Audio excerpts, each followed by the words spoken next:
Metamorphosis by Franz Kafka, Part 1. One morning, when Gregor Samsa woke from troubled dreams, he found himself transformed in his bed into a horrible vermin. He lay on his arbor-like back, and if he lifted his head a little he could see his brown belly, slightly domed and divided by arches into stiff sections. The bedding was hardly able to cover it, and seemed ready to slide off any moment. His many legs, pitifully thin compared with the size of the rest of him, waved about helplessly as he looked. What's happened to me, he thought. It wasn't a dream. His room, a proper human room although a little too small, lay peacefully between its four familiar walls. A collection of textile samples lay spread out on the table. Samsa was a traveling salesman, and above it there hung a picture that he had recently cut out of an illustrated magazine and housed in a nice gilded frame. It showed a lady fitted out with a fur hat and fur boa who sat upright, raising a heavy fur muff that covered the whole of her lower arm towards the viewer. Gregor then turned to look out the window at the dull weather. Drops of rain could be heard hitting the pane, which made him feel quite sad. How about if I sleep a little bit longer and forget all this nonsense, he thought. But that was something he was unable to do because he was used to sleeping on his right, and in his present state couldn't get into that position. However hard he threw himself onto his right, he always rolled back to where he was. He must have tried it 100 times, shut his eyes so that he wouldn't have to look at the floundering legs, and only stopped when he began to feel a mild, dull pain there that he had never felt before. Oh God, he thought, what a strenuous career it is that I've chosen, traveling day in and day out. Doing business like this takes much more effort than doing your own business at home. And on top of that, there's the curse of traveling, worries about making train connections, bad and irregular food, contact with different people all the time so that you can never get to know anyone or become friendly with them. It can all go to hell. He felt a slight itch up on his belly, pushed himself slowly up on his back towards the headboard so that he could lift his head better, found where the itch was, and saw that it was covered with lots of little white spots, which he didn't know what to make of fee. And when he tried to feel the place with one of his legs, he drew it quickly back, because as soon as he touched it, he was overcome by a cold shudder. He slid back into his former position. Getting up early all the time, he thought, it makes you stupid. You've got to get enough sleep. Other traveling salesmen live a life of luxury. For instance, whenever I go back to the guest house during the morning to copy out the contract, these gentlemen are always still sitting there eating their breakfasts. I ought to just try that with my boss. I'd get kicked out on the spot. But who knows? Maybe that would be the best thing for me. If I didn't have my parents to think about, I'd have given in my notice a long time ago. I'd have gone up to the boss and told him just what I think. Tell him everything I would. Let him know just what I feel. He'd fall right off his desk, and it's a funny sort of business to be sitting up there at your desk, talking down at your subordinates from up there, especially when you have to go right up close because the boss is hard of hearing. Well, there's still some hope. Once I've got the money together to pay off my parents' debt to him, another 5 or 6 years, I suppose that's definitely what I'll do. That's when I'll make the big change. First of all, though, I've got to get up. My train leaves at +5. And he looked over at the alarm clock, ticking on the chest of drawers. God in heaven, he thought. It was 6:30 and the hands were quietly moving forwards. It was even later than 7:30, more like 7:15. Had the alarm clock not rung? He could see from the bed that it had been set for 4 o'clock as it should have been. It certainly must have rung. Yes, but was it possible to quietly sleep through that furniture-rattling noise? True, he had not slept peacefully, but probably all the more deeply because of that. What should he do now? The next train went at 7. If he were to catch that, he would have to rush like mad, and the collection of samples was still not packed, and he did not at all feel particularly fresh and lively. And even if he did catch the train, he would not avoid his boss's anger, as the office assistant would have been there to see the 5 o'clock train go. He would have put in his report about Gregor's not being there a long time ago.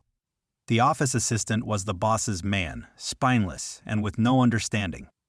What about if he reported sick? But that would be extremely strained and suspicious, as in 5 years of service Gregor had never once yet been ill.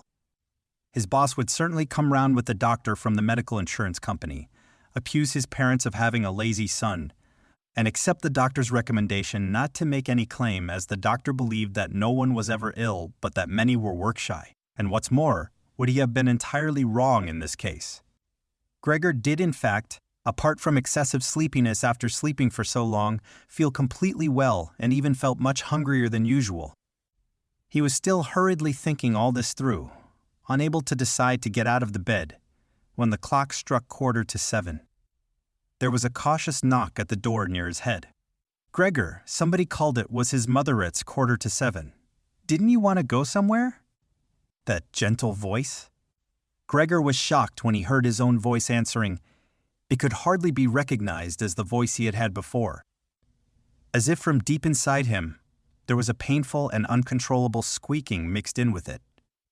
The words could be made out at first, but then there was a sort of echo which made them unclear, leaving the hearer unsure whether he had heard properly or not. Gregor had wanted to give a full answer and explain everything, but in the circumstances contented himself with saying, "Yes, mother, yes, thank you, I'm getting up now." The change in Gregor's voice probably could not be noticed outside through the wooden door, as his mother was satisfied with this explanation and shuffled away. But this short conversation made the other members of the family aware that Gregor, against their expectations, was still at home, and soon his father came knocking at one of the side doors, gently, but with his fist. "Gregor, Gregor," he called, "what's wrong?" And after a short while he called again with a warning deepness in his voice. "Gregor, Gregor." At the other side door his sister came plaintively. "Gregor, aren't you well? Do you need anything?" Gregor answered to both sides, "I'm ready, now," making an effort to remove all the strangeness from his voice by enunciating very carefully and putting long pauses between each individual word. His father went back to his breakfast, but his sister whispered, "Gregor, open the door, I beg of you." Gregor, however, had no thought of opening the door, and instead congratulated himself for his cautious habit, acquired from his traveling, of locking all doors at night, even when he was at home. The first thing he wanted to do was to get up in peace without being disturbed, to get dressed, and most of all, to have his breakfast. Only then would he consider what to do next, as he was well aware that he would not bring his thoughts to any sensible conclusions by lying in bed. He remembered that he had often felt a slight pain in bed, perhaps caused by lying awkwardly, but that had always turned out to be pure imagination, and he wondered how his imaginings would slowly resolve themselves today. He did not have the slightest doubt that the change in his voice was nothing more than the first sign of a serious cold, which was an occupational hazard for traveling salesmen. It was a simple matter to throw off the covers. He only had to blow himself up a little and they fell off by themselves. But it became difficult after that, especially as he was so exceptionally broad. He would have used his arms and his hands to push himself up, but instead of them he only had all those little legs continuously moving in different directions, and which he was moreover unable to control. If he wanted to bend one of them, then that was the first one that would stretch itself out, and if he finally managed to do what he wanted with that leg, all the others seemed to be set free and would move about painfully. "This is something that can't be done in bed," Gregor said to himself, "so don't keep trying to do it." The first thing he wanted to do was get the lower part of his body out of the bed, but he had never seen this lower part and could not imagine what it looked like. It turned out to be too hard to move, it went so slowly. And finally, almost in a frenzy, when he carelessly shoved himself forwards with all the force he could gather, he chose the wrong direction. Hit hard against the lower bedpost, and learned from the burning pain he felt that the lower part of his body might well, at present, be the most sensitive. So then he tried to get the top part of his body out of the bed first, carefully turning his head to the side. This he managed quite easily, and despite its breadth and its weight, the bulk of his body eventually followed slowly in the direction of the head. But when he had at last got his head out of the bed and into the fresh air, it occurred to him that if he let himself fall, it would be a miracle if his head were not injured, so he became afraid to carry on pushing himself forward. Same way. And he could not knock himself out now at any price. Better to stay in bed than lose consciousness.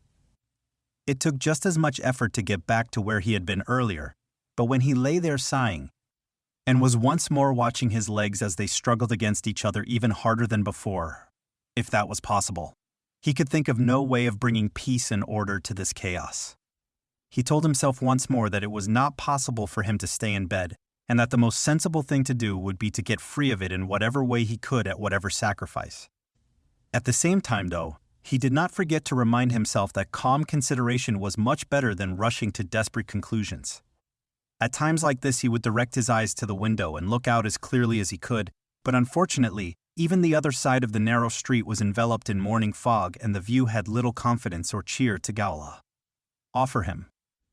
7 o'clock, already, he said to himself when the clock struck again. 7 o'clock. And there's still a fog like this. And he lay there quietly a while longer, breathing lightly as if he perhaps expected the total stillness to bring things back to their real and natural state. But then he said to himself, before it strikes 7:15, I'll definitely have to have got properly out of bed. And by then somebody will have come around from work to ask what's happened to me as well, as they open up at work before 7 o'clock. And so he set himself to the task of swinging the entire length of his body out of the bed all at the same time. If he succeeded in falling out of bed in this way and kept his head raised as he did so, he could probably avoid injuring it. His back seemed to be quite hard, and probably nothing would happen to it falling onto the carpet. His main concern was for the loud noise he was bound to make, and which even through all the doors would probably raise concern if not alarm. But it was something that had to be risked. When Gregor was already sticking halfway out of the bed, the new method was more of a game than an effort. All he had to do was rock back and forth. It occurred to him how simple everything would be if somebody came to help him. 2 strong people he had, his father and the maid in mind, would have been more than enough. They would only have to push their arms under the dome of his back, peel him away from the bed, bend down with the load, and then be patient and careful as he swang over onto the floor, where, hopefully, the little legs would find a use. Should he really call for help, though? Even apart from the fact that all the doors were locked?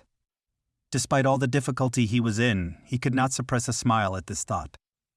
After a while, he had already moved so far across that it would have been hard for him to keep his balance if he rocked too hard. The time was now 7:10, and he would have to make a final decision very soon. Then there was a ring at the door of the flat. That'll be someone from work, he said to himself, and froze very still, although his little legs only became all the more lively as they danced around. For a moment, everything remained quiet. They're not opening the door, Gregor said to himself, caught in some nonsensical hope.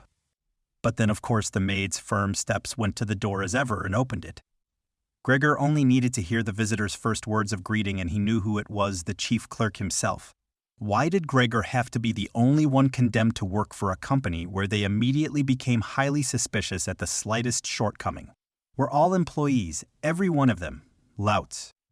Was there not one of them who was faithful and devoted, who would go so mad with pangs of conscience that he couldn't get out of bed if he didn't spend at least a couple of hours in the morning on company business?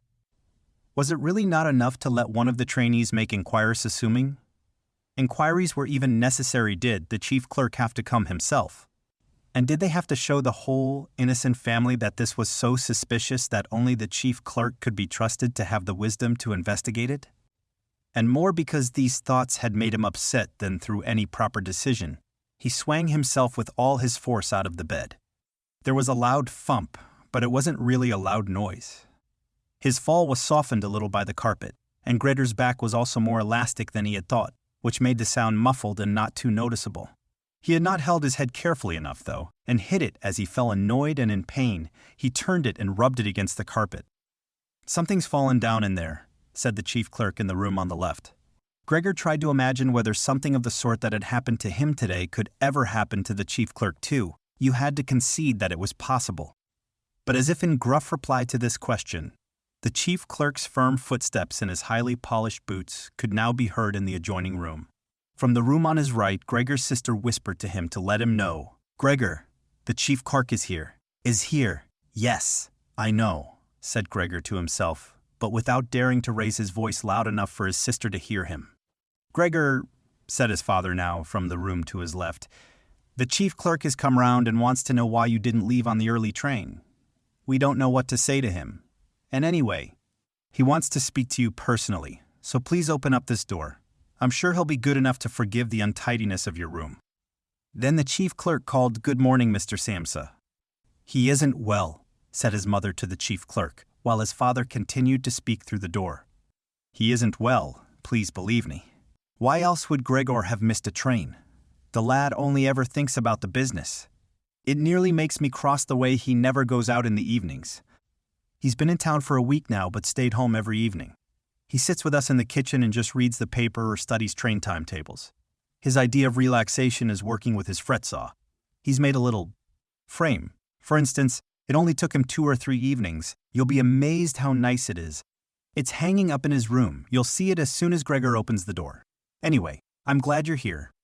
We wouldn't have been able to get Gregor to open the door by ourselves. He's so stubborn. And I'm sure he isn't well. He said this morning that he is. But he isn't.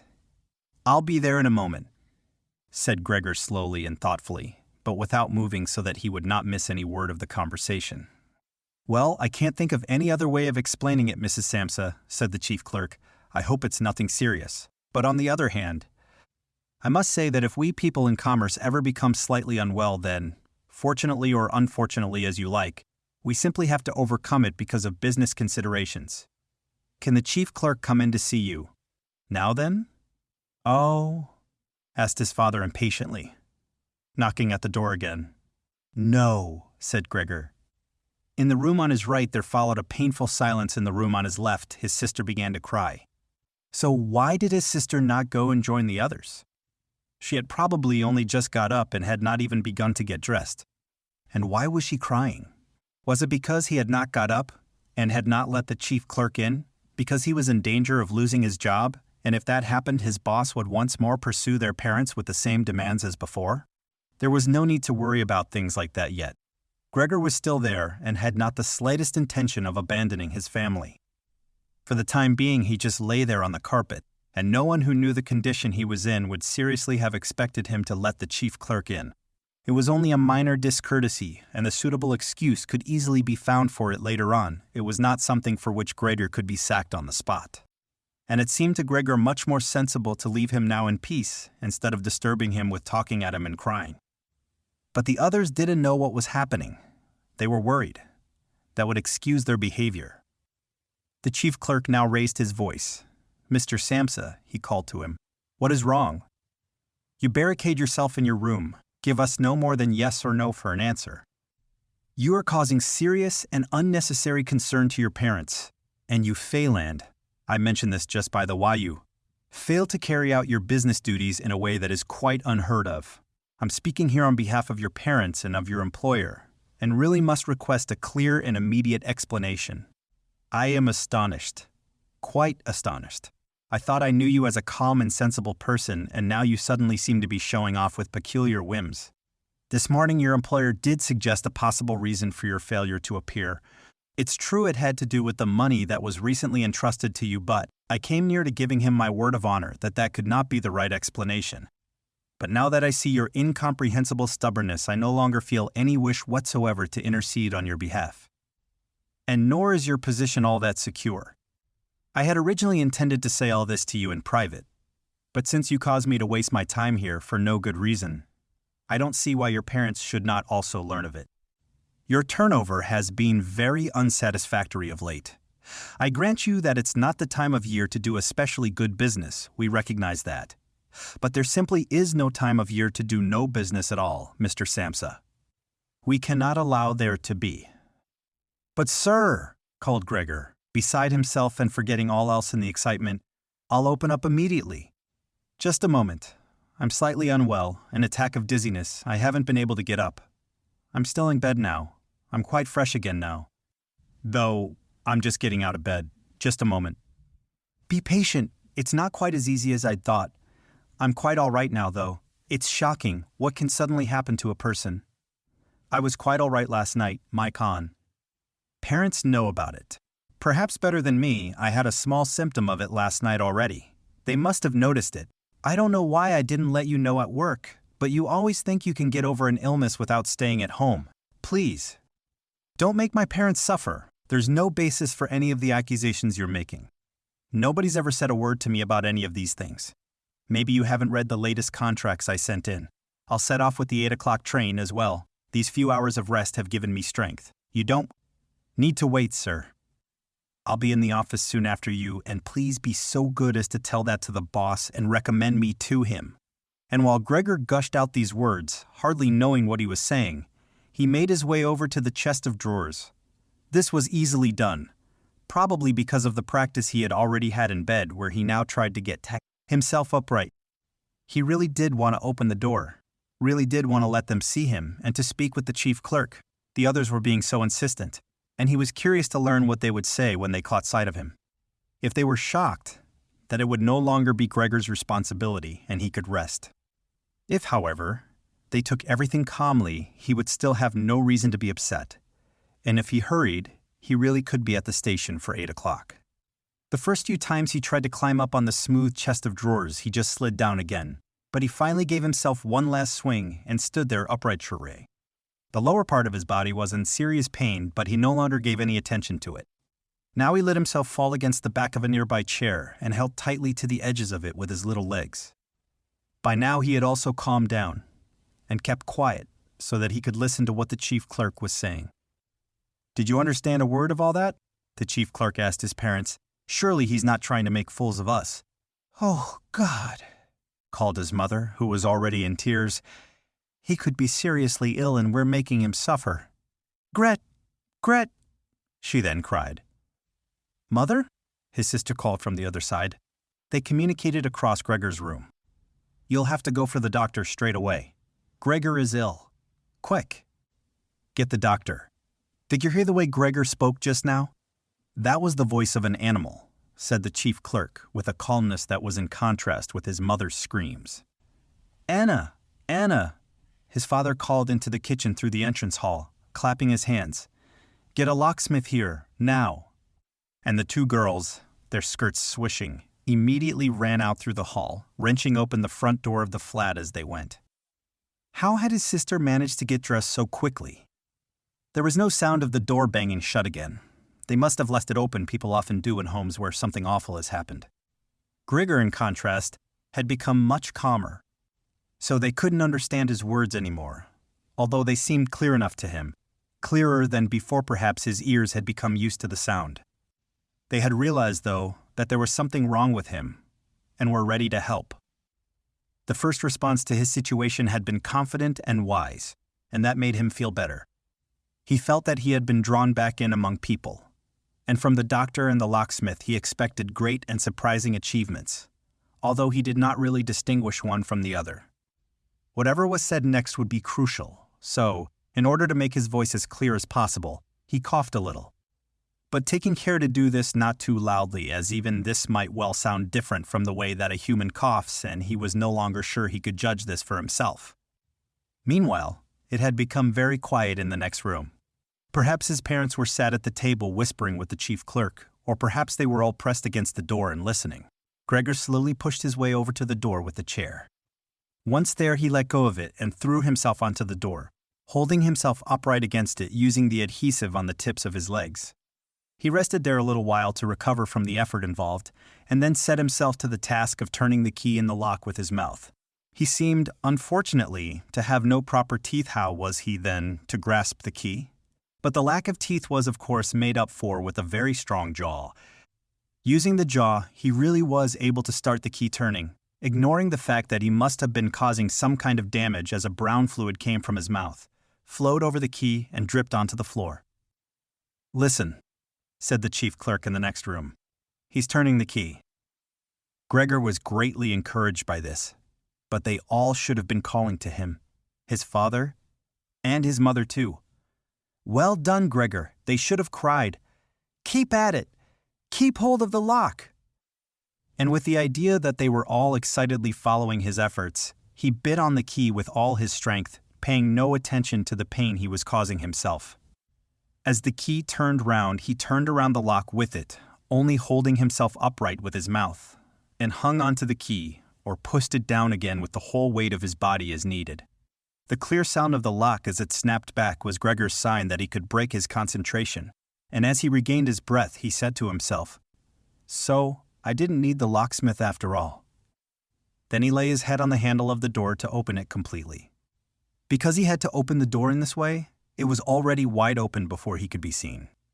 He had first to slowly turn himself around one of the double doors, and he had to do it very carefully if he did not want to fall flat on his back before entering the room.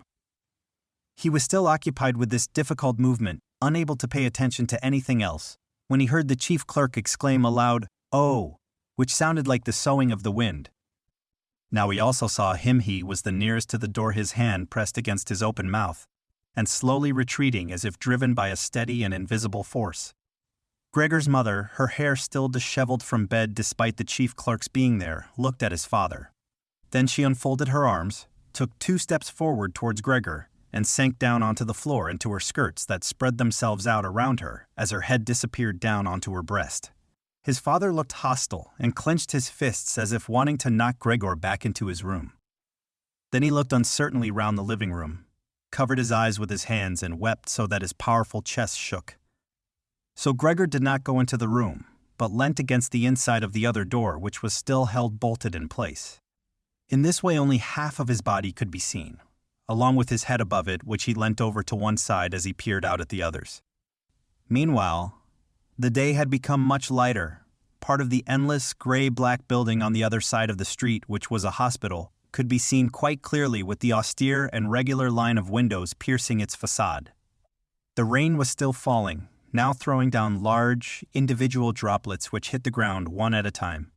The washing up from breakfast lay on the table. There was so much of it because, for Gregor's father, breakfast was the most important meal of the day, and he would stretch it out for several hours as he sat reading a number of different newspapers.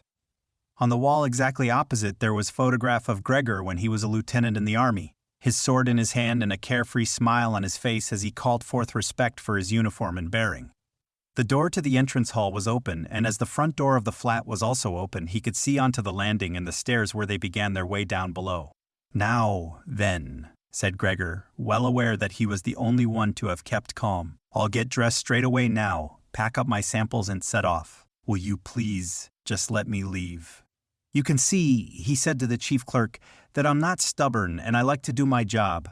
Being a commercial traveler is arduous, but without traveling I couldn't earn my living. So where are you going?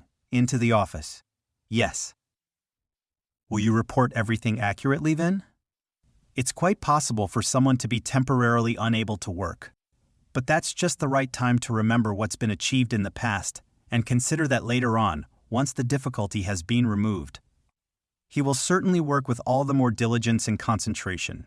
You're well aware that I'm seriously in debt to our employer as well as having to look after my parents and my sister, so that I'm trapped in a difficult temporal situation. But I will work my way out of it again. Please don't make things any harder for me than they are already. And don't take sides against me at the office. I know that nobody likes the travelers. They think we earn an enormous wage as well as having a soft time of it. That's just prejudice, but they have no particular reason to think better of it. But you, sir, you have a better overview than the rest of the staff. In fact, if I can say this in confidence, a better overview than the boss himself. It's very easy for a businessman like him to make mistakes about his employees and judge them more harshly than he should. And you're also well aware that we travelers spend almost the whole year away from the office, so that we can very easily fall victim to gossip and chance and groundless complaints, and it's almost impossible to defend yourself from that sort of thing. We don't usually even hear about them. Or if at all, it's when we arrive back home exhausted from a trip, and that's when we feel the harmful effects of what's been going on without even knowing what caused them. Please, don't go away. At least first say something to show that you grant that I'm at least partly right. But the chief clerk had turned away as soon as Gregor had started to speak, and, with protruding lips, only stared back at him over his trembling shoulders as he left. He did not keep still for a moment while Gregor was speaking, but moved steadily towards the door without taking his eyes off him. He moved very gradually, as if there had been some secret prohibition on leaving the room. It was only when he had reached the entrance hall that he made a sudden movement, drew his foot from the living room, and rushed forward in a panic. In the hall, he stretched his right hand far out towards the stairway as if out there were some supernatural force waiting to save him. Gregor realized that it was out of the question to let the chief clerk go away in this mood if his position in the firm was not to be put into extreme danger. That was something his parents did not understand very well. Over the years, they had become convinced that this job would provide for Gregor for his entire life, and besides, they had so much to worry about at present that they had lost sight of any thought for the future. Gregor, though, did think about the future. The chief clerk had to be held back, calmed down, convinced, and finally what over the future of Gregor and his family depended on it. If only his sister were here. She was clever. She was already in tears while Gregor was still lying peacefully on his back. And the chief clerk was a lover of women. Surely she could persuade him she would close the front door in the entrance hall and talk him out of his shocked state. But his sister was not there. Gregor would have to do the job himself. And without considering that he still was not familiar with how well he could move about in his present state, or that his speech still might not or probably would not be understood, he let go of the door, pushed himself through the opening, tried to reach the chief clerk on the landing who, ridiculously, was holding onto the banister with both hands. But Gregor fell immediately over and, with a little scream as he sought something to hold onto, landed on his numerous little legs. Hardly had that happened then, for the first time that day, he began to feel all right with his body. The little legs had the solid ground under them. To his pleasure, they did exactly as he told them. They were even making the effort to carry him where he wanted to go, and he was soon believing that all his sorrows would soon be, finally at an end. He held back the urge to move, but swayed from side to side as he crouched there on the floor. His mother was not far away in front of him and seemed, at first, quite engrossed in herself. But then she suddenly jumped up with her arms outstretched and her fingers spread, shouting, "Help! For pity's sake, help!" The way she held her head suggested she wanted to see Gregor better, but the unthinking way she was hurrying backwards showed that she did not. She had forgotten that the table was behind her with all the breakfast things on it. When she reached the table, she sat quickly down on it without knowing what she was doing. Without even seeming to notice that the coffee pot had been knocked over and a gush of coffee was pouring down onto the carpet. "Mother, mother," said Gregor gently, looking up at her. He had completely forgotten the chief clerk for the moment, but could not help himself snapping in the air with his jaws at the sight of the flow of coffee. That set his mother screaming anew. She fled from the table and into the arms of his father as he rushed towards her. Gregor, though, had no time to spare for his parents now. The chief clerk had already reached the stairs with his chin on the banister. He looked back for the last time. Gregor made a run for him. He wanted to be sure of reaching him. The chief clerk must have expected something, as he leapt down several steps at once and disappeared, his shouts resounding all around the staircase. The flight of the chief clerk seemed, unfortunately, to put Gregor's father into a panic as well. Until then he had been relatively self-controlled, but now, instead of running after the chief clerk himself, or at least not impeding Gregor as he ran after him, Gregor's father seized the chief clerk's stick in his right hand. The chief clerk had left it behind on a chair, along with his hat and overcoat, picked up a large newspaper from the table with his left, and used them to drive Gregor back into his room, stamping his foot at him as he went. Gregor's appeals to his father were of no help. His appeals were simply not understood. However much he humbly turned his head, his father merely stamped his foot all the harder. Across the room, despite the chilly weather, Gregor's mother had pulled open a window, leant far out of it, and pressed her hands to her face. A strong draft of air flew in from the street towards the stairway. The curtains flew up, the newspapers on the table fluttered, and some of them were blown onto the floor. Nothing would stop Gregor's father as he drove him back, making hissing noises at him like a wild man. Gregor had never had any practice in moving backwards and was only able to go very slowly. If Gregor had only been allowed to turn round, he would have been back in his room straight away. But he was afraid that if he took the time to do that, his father would become impatient. And there was the threat of a lethal blow to his back or head from the stick in his father's hand any moment. Eventually, though, Gregor realized that he had no choice as he saw, to his disgust, that he was quite incapable of going backwards in a straight line. So he began, as quickly as possible, and with frequent anxious glances at his father, to turn himself round. It went very slowly, but perhaps his father was able to see his good intentions as he did nothing to hinder him. In fact, now and then he used the tip of his stick to give directions from a distance as to which way to turn. If only his father would stop that unbearable hissing. It was making Gregor quite confused. When he had nearly finished turning round, still listening to that hissing, he made a mistake and turned himself back a little the way he had just come. He was pleased when he finally had his head in front of the doorway, but then saw that it was too narrow and his body was too broad to get through it without further difficulty. In his present mood, it obviously did not occur to his father to open the other of the double doors so that Gregor would have enough space to get through. He was merely fixed on the idea that Gregor should be got back into his room as quickly as possible.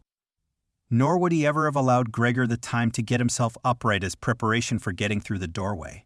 What he did, making more noise than ever, was to drive Gregor forwards all the harder, as if there had been nothing in the way.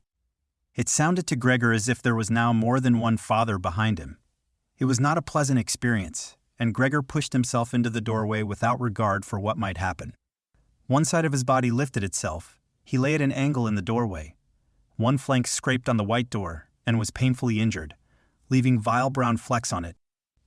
Soon he was stuck fast and would not have been able to move at all by himself.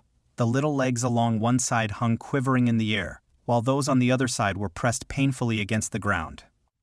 Then his father gave him a hefty shove from behind, which released him from where he was held and sent him flying, and heavily bleeding, deep into his room. The door was slammed shut with a stick. Then, finally, all was quiet. Part 2. It was not until it was getting dark that evening that Gregor awoke from his deep and coma-like sleep. He would have woken soon afterwards anyway, even if he hadn't been disturbed, as he had had enough sleep and felt fully rested. But he had the impression that some hurried steps, and the sound of the door leading into the front room being carefully shut, had woken him. The light from the electric street lamps shone palely here and there onto the ceiling and tops of the furniture, that down below, where Gregor was, it was dark.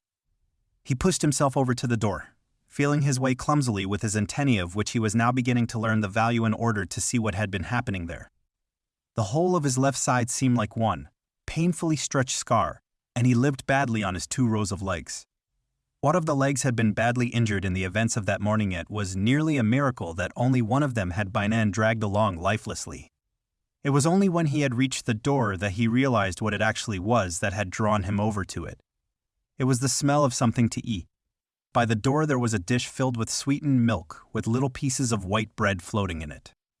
He was so pleased he almost laughed, as he was even hungrier than he had been that morning, and immediately dipped his head into the milk, nearly covering his eyes with it. But he soon drew his head back again in disappointment. Not only did the pain in his tender left side make it difficult to eat the food he was only able to eat if his whole body worked together as a snuffling whole, but the milk did not taste at all nice.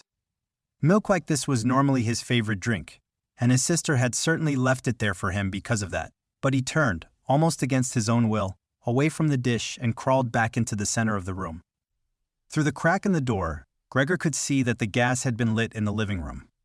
His father at this time would normally be sat with his evening paper, reading it out in a loud voice to Gregor's mother, and sometimes to his sister, but there was now not a sound to be heard. Gregor's sister would often write and tell him about this reading, but maybe his father had lost the habit in recent times. It was so quiet all around too, even though there must have been somebody in the flat. "What a quiet life it is. The family leader," said Gregor to himself, and, gazing into the darkness, felt a great pride that he was able to provide a life like that in such a nice home for his sister and parents. But what now, if all this peace and wealth and comfort should come to a horrible and frightening end? That was something that Gregor did not want to think about too much, so he started to move about, crawling up and down the room. Once during that long evening, the door on one side of the room was opened very slightly and hurriedly closed again later on. The door on the other side did the same. It seemed that someone needed to enter the room, the thought Pav. Better of it. Gregor went and waited immediately by the door, resolved either to bring the timorous visitor into the room in some way, or at least to find out who it was. But the door was opened no more that night, and Gregor waited in vain. The previous morning, while the doors were locked, everyone had wanted to get in there to him. But now that he had opened up one of the doors, and the other had clearly been unlocked sometime during the day, no one came, and the keys were in the other sides. It was not until late at night that the gas light in the living room was put out, and now it was easy to see that his parents and sister had stayed awake all that time, as they all could be distinctly heard as they went away together on tiptoe. It was clear that no one would come into Gregor's room any more until morning. That gave him plenty of time to think undisturbed about how he would have to rearrange his life. For some reason, the tall, empty room where he was forced to remain made him feel uneasy as he lay there flat on the floor, even though he had been living in it for 5 years. Hardly aware of what he was doing other than a slight feeling of shame, he hurried under the couch. It pressed down on his back a little, and he was no longer able to lift his head. But he nonetheless felt immediately at ease, and his only regret was that his body was too broad to get it all underneath. He spent the whole night there. Some of the time he passed in a light sleep, although he frequently woke from it in alarm because of his hunger, and some of the time was spent in worries and vague hopes which, however, always led to the same conclusion. For the time being he must remain calm, he must show patience and the greatest consideration so that his family could bear the unpleasantness that he, in his present condition, was forced to impose on them. Gregor soon had the opportunity to test the strength of his decisions, as early the next morning, almost before the night had ended, his sister, nearly fully dressed, opened the door from the front room and looked anxiously in. She did not see him straight away, but when she did notice him under the couch, he had to be somewhere, for God's sake. He couldn't have flown away. She was so shocked that she lost control of herself and slammed the door shut. Again from outside. But she seemed to regret her behavior, as she opened the door again straight away and came in on tiptoe as if entering the room of someone seriously ill or even of a stranger. Gregor had pushed his head forward, right to the edge of the couch, and watched her. Would she notice that he had left the milk as it was, realize that it was not from any lack of hunger, and bring him in some other food that was more suitable? If she didn't do it herself, he would rather go hungry than draw her attention to it, although he did feel a terrible urge to rush forward from under the couch, throw himself at his sister's feet and beg her for something good to eat. However, his sister noticed the full dish immediately and looked at it, and the few drops of milk splashed around it with some surprise. She immediately picked it up using a rag, not her bare hands, and carried it out. Gregor was extremely curious as to what she would bring in its place, imagining the wildest possibilities, but he never could have guessed what his sister, in her goodness, actually did bring. In order to test his taste, she brought him a whole selection of things, all spread out on an old newspaper. There were old, half-rotten vegetables bones from the evening meal, covered in white sauce that had gone hard, a few raisins and almonds, some cheese that Gregor had declared inedible 2 days before, a dry roll, and some bread spread with butter and salt, as well as all that she had poured some water into the dish, which had probably been permanently set aside for Gregor's use, and placed it beside them. Then, out of consideration for Gregor's feelings, as she knew that he would not eat in front of her, she hurried out again, and even turned the key in the lock so that Gregor would know he could make things as comfortable for himself as he liked. Gregor's little legs whirred. At last he could eat. What's more, his injuries must already have completely healed, as he found no difficulty in moving. This amazed him, as more than a month earlier he had cut his finger slightly with a knife. He thought of how his finger had still hurt the day before yesterday. Am I less sensitive than I used to be then? Then, he thought, and was already sucking greedily at the cheese, which had immediately, almost compellingly, attracted him much more than the other foods on the newspaper. Quickly, one after another, his eyes watering with pleasure, he consumed the cheese, the vegetables, and the sauce. The fresh foods, on the other hand, he didn't like at all, and even dragged the things he did want to eat a little way away from them because he couldn't stand the smell. Long after he had finished eating and lay lethargic in the same place, his sister slowly turned the key in the lock as a sign to him that he should withdraw. He was immediately startled, although he had been half asleep, and he hurried back under the couch. But he needed great self-control to stay there even for the short time that his sister was in the room, as eating so much food had rounded out his body a little, and he could hardly breathe in that narrow space.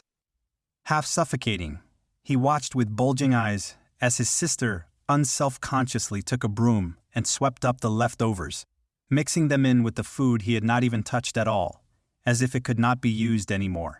She quickly dropped it all into a bin, closed it with its wooden lid, and carried everything out. She had hardly turned her back before Gregor came out again from under the couch and stretched himself. This was how Gregor received his food each day now, once in the morning while his parents and the maid were still asleep, and the second time after everyone had eaten their meal at midday, as his parents would sleep for a little while then as well, and Gregor's sister would send a maid away on some errand. Gregor's father and mother certainly did not want him to starve either, but perhaps it would have been more than they could stand to have any more experience of his feeding than being told about it, and perhaps his sister wanted to spare them what distress she could, as they were indeed suffering enough. It was impossible for Gregor to find out what they had told the doctor and the locksmith that first morning to get them out of the flat. As nobody could understand him, nobody, not even his sister, thought that he could understand them, so he had to be content to hear his sister's sighs and appeals to the saints as she moved about his room. It was only later, when she had become a little more used to everything there was, of course. No question of her ever becoming fully used to the situation that Gregor would sometimes catch a friendly comment, or at least a comment that could be construed as friendly. "He's enjoyed his dinner today," she might say when he had diligently cleared away all the food left for him, or if he left most of it. Which slowly became more and more frequent. She would often say, sadly, "Now everything's just been left there again." Although Gregor wasn't able to hear any news directly, he did listen to much of what was said in the next rooms, and whenever he heard anyone speaking, he would scurry straight to the appropriate door and press his whole body against it. There was seldom any conversation, especially at first, that was not about him in some way, even if only in secret. For 2 whole days, all the talk at every mealtime was about what they should do now. But even between meals, they spoke about the same subject, as there were always at least 2 members of the family at home. Nobody wanted to be at home by themselves, and it was out of the question to leave the flat entirely empty. And on the very first day, the maid had fallen to her knees and begged Gregor's mother to let her go without delay. It was not very clear how much she knew of what had happened, but she left within a quarter of an hour, tearfully thanking Gregor's mother for her dismissal as if she had done her an enormous service. She even swore emphatically not to tell anyone the slightest about what had happened, even though no one had asked that of her. Now Gregor's sister also had to help his mother with the cooking, although that was not so much bother as no one ate very much. Gregor often heard how one of them would unsuccessfully urge another to eat, and receive no more answer than "No thanks, I've had enough," or something similar. No one drank very much either. His sister would sometimes ask his father whether he would like a beer, hoping for the chance to go and fetch it herself. When his father then said nothing, she would add, so that he would not feel selfish, that she could send the housekeeper for it, but then his father would close the matter with a big, loud no, and no more would be said. Even before the first day had come to an end, his father had explained to Gregor's mother and sister what their finances and prospects were. Now and then he stood up from the table and took some receipt or document from the little cash box he had saved from his business when it had collapsed 5 years earlier. Gregor heard how he opened the complicated lock and then closed it again after he had taken the item he wanted. What he heard his father say was some of the first good news that Gregor heard since he had first been incarcerated in his room. He had thought that nothing at all remained from his father's business. At least he had never told him anything different, and Gregor had never asked him about it anyway.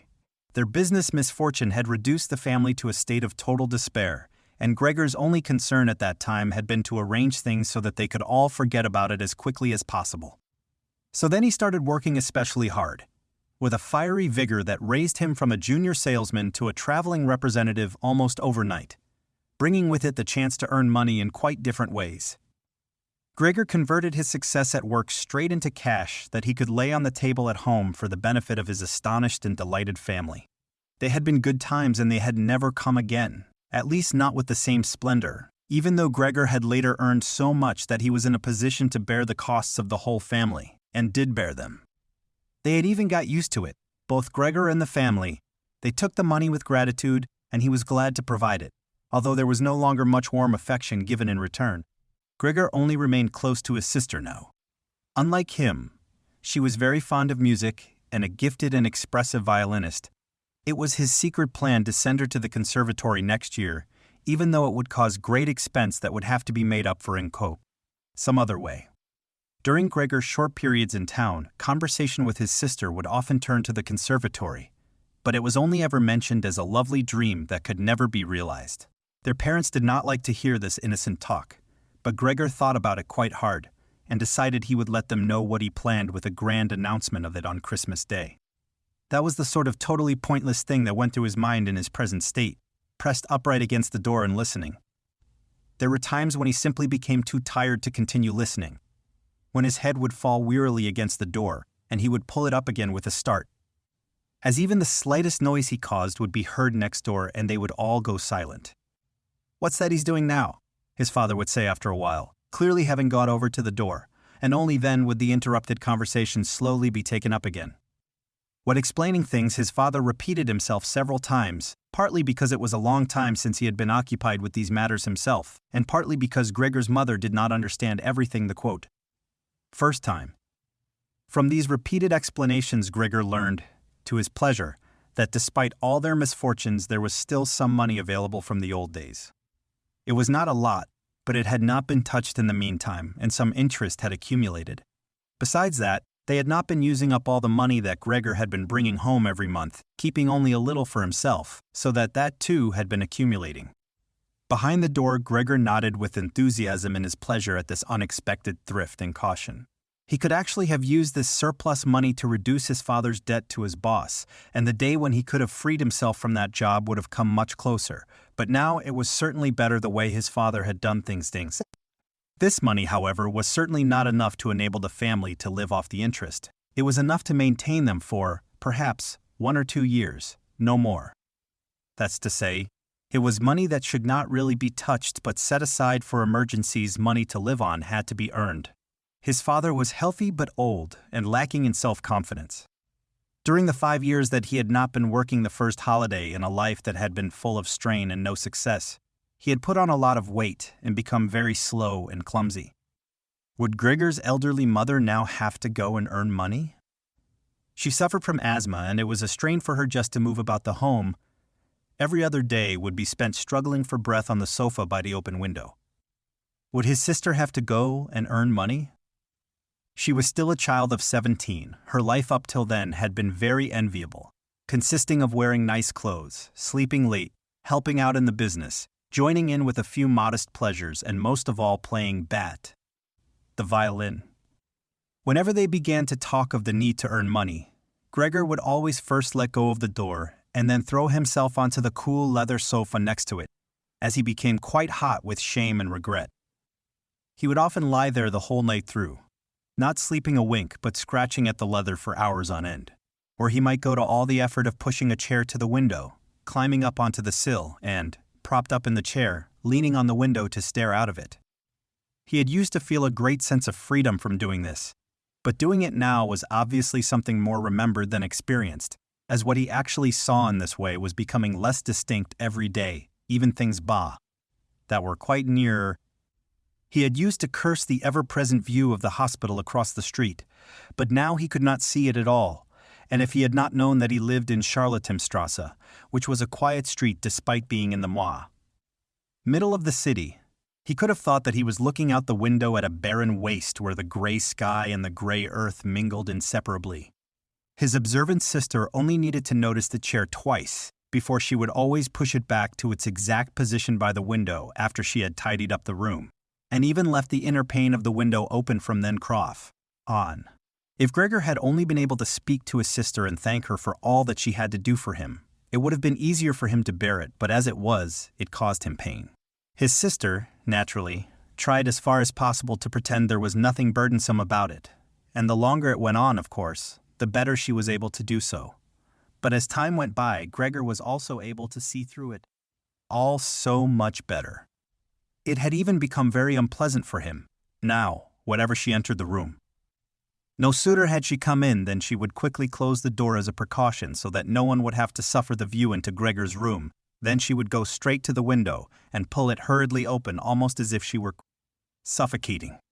Even if it was cold, she would stay at the window breathing deeply for a little while.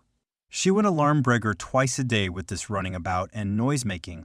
He would stand on the couch shivering the whole while, knowing full well that she would certainly have liked to spare him this ordeal, but it was impossible for her to be in the same room with him with the windows closed. One day, about a month after Gregor's transformation, when his sister no longer had any particular reason to be shocked at his appearance, she came into the room a little earlier than usual and found him still staring out the window, motionless, and just where he would be most horrible. In itself, his sister's not coming into the room would have been no surprise for Gregor, as it would have been difficult for her to immediately open the window while he was still there.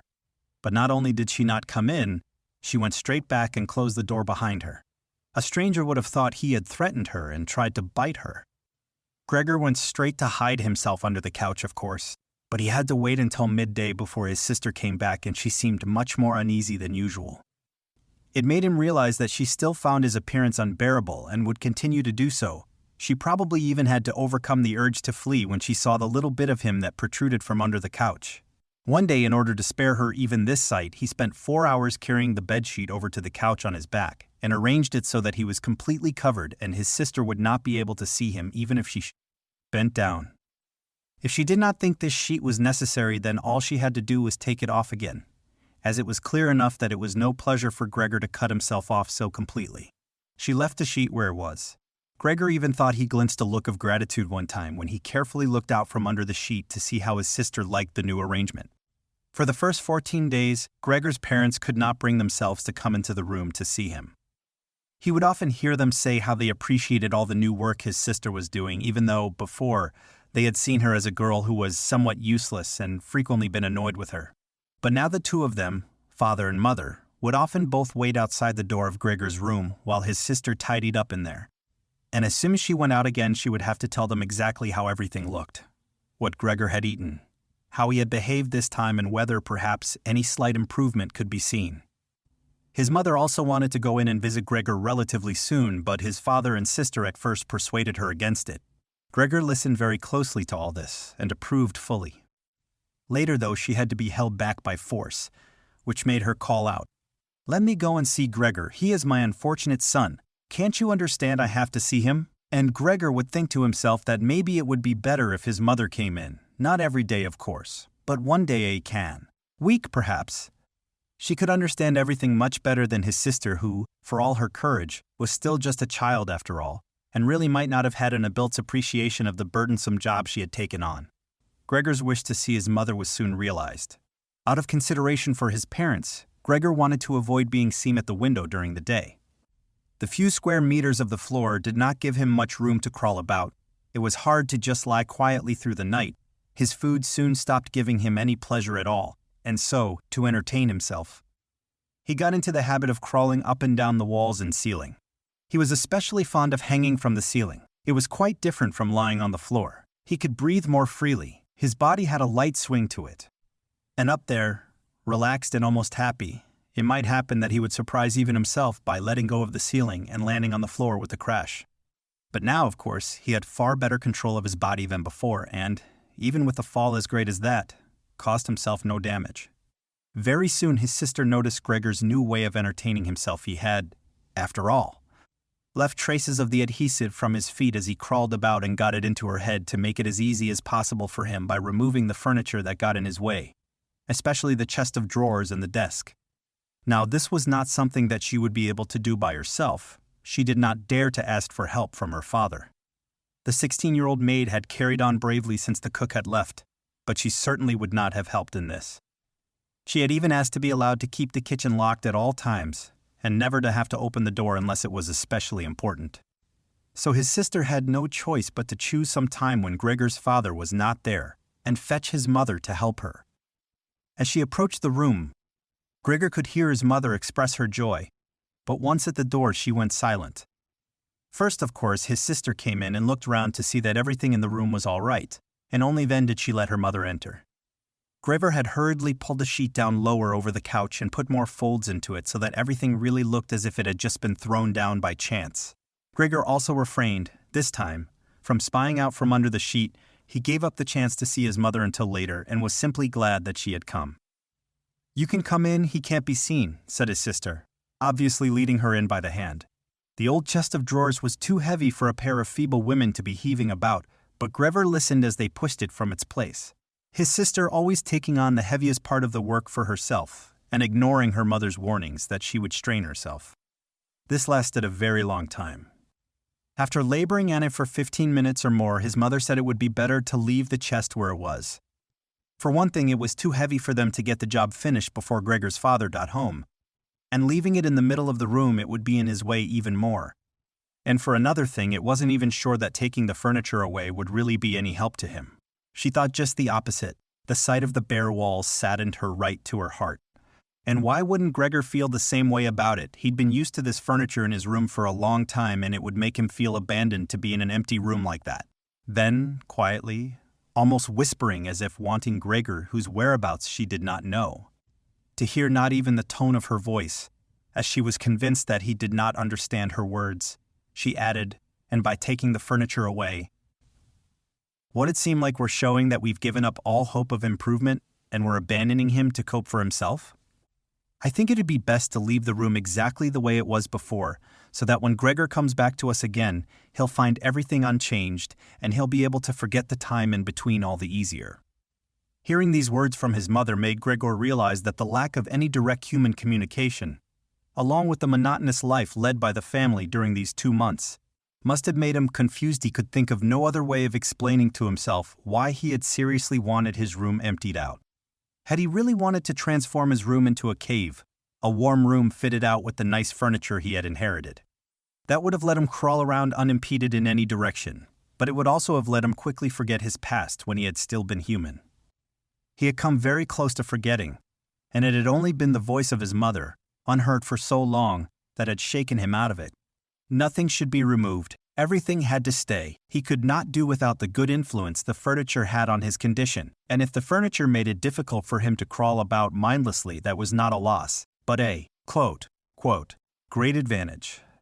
His sister, unfortunately, did not agree. She had become used to the idea, not without reason, that she was Gregor's spokesman to his parents about the things that concerned him. This meant that his mother's advice now was sufficient reason for her to insist on removing not only the chest of drawers and the desk, as she had thought at first, but all the furniture apart from the all-important couch. It was more than childish perversity, of course, or the unexpected confidence she had recently acquired, that made her insist. She had indeed noticed that Gregor needed a lot of room to crawl about in, whereas the furniture, as far as anyone could see, was of no use to him at all. Girls of that age, though, do become enthusiastic about things and feel they must get their way whenever they can. Perhaps this was what tempted Gret to make Gregor's situation seem even more shocking than it was, so that she could do even more for him. Gret would probably be the only one who would dare enter a room dominated by Gregor crawling about the bare walls by himself. So she refused to let her mother dissuade her. Gregor's mother already looked uneasy in his room. She soon stopped speaking and helped Gregor's sister to get the chest of drawers out with what strength she had. The chest of drawers was something that Gregor could do without if he had to, but the writing desk had to stay. Hardly had the two women pushed the chest of drawers, groaning, out of the room than Gregor poked his head out from under the couch to see what he could do about it. He meant to be as careful and considerate as he could, but, unfortunately, it was his mother who came back first, while Gret in the next room had her arms round the chest, pushing and pulling at it from side to side by herself without, of course, moving it an inch. His mother was not used to the sight of Gregor. He might have made her ill, so Gregor hurried backwards to the far end of the couch. In his startlement, though, he was not able to prevent the sheet at its front from moving a little. It was enough to attract his mother's attention. She stood very still, remained there a moment, and then went back out to Gret.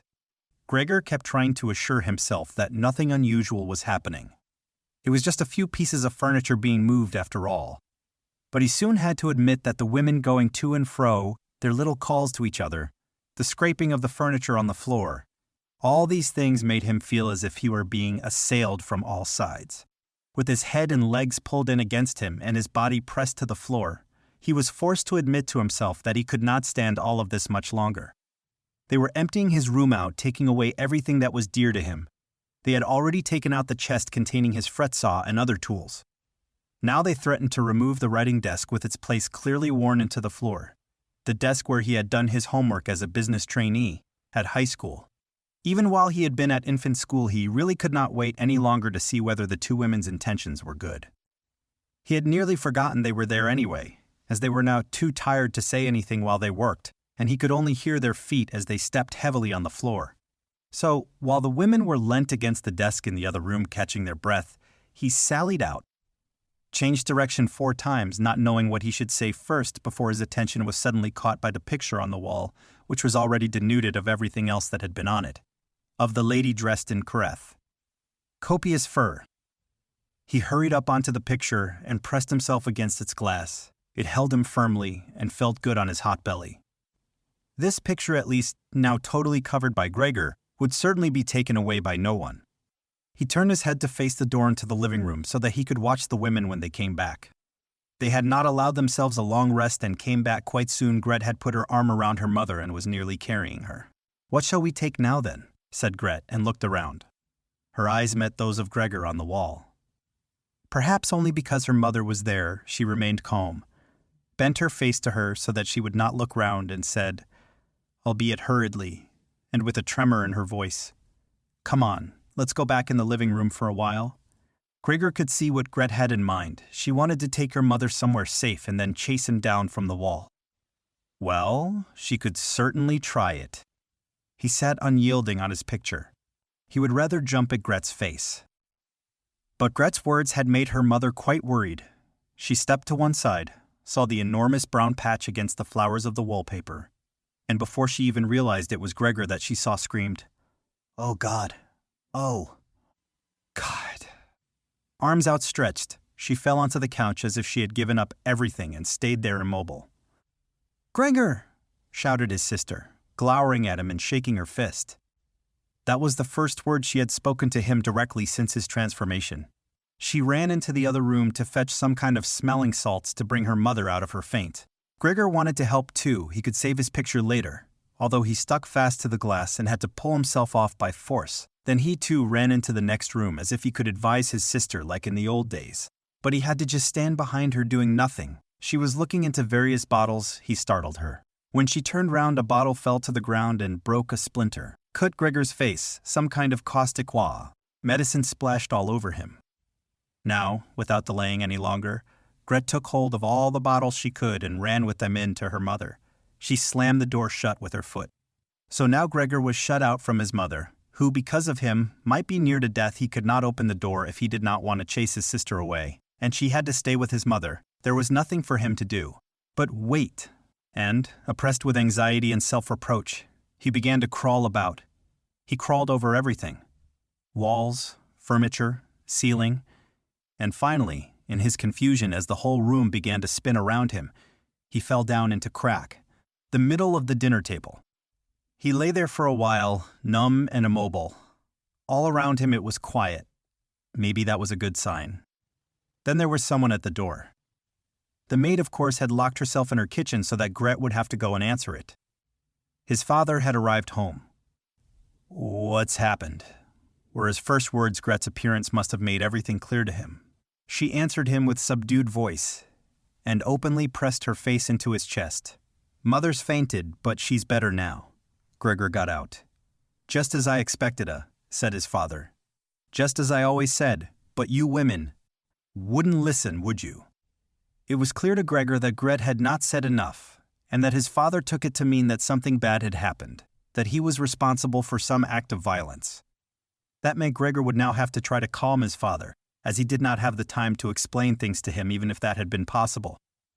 So he fled to the door of his room and pressed himself against it so that his father, when he came in from the hall, could see straight away that Gregor had the best intentions and would go back into his room without delay, that it would not be necessary to drive him back, but that they had only to open the door and he would disappear. His father, though, was not in the mood to notice subtleties like that. "Ah!" he shouted as he came in, sounding as if he were both angry and glad at the same time. Gregor drew his head back from the door and lifted it towards his father. He really had not imagined his father the way he stood there now of late. With his new habit of crawling about, he had neglected to pay attention to what was going on the rest of the flat the way he had done before. He really ought to have expected things to have changed. But still, was that really his father?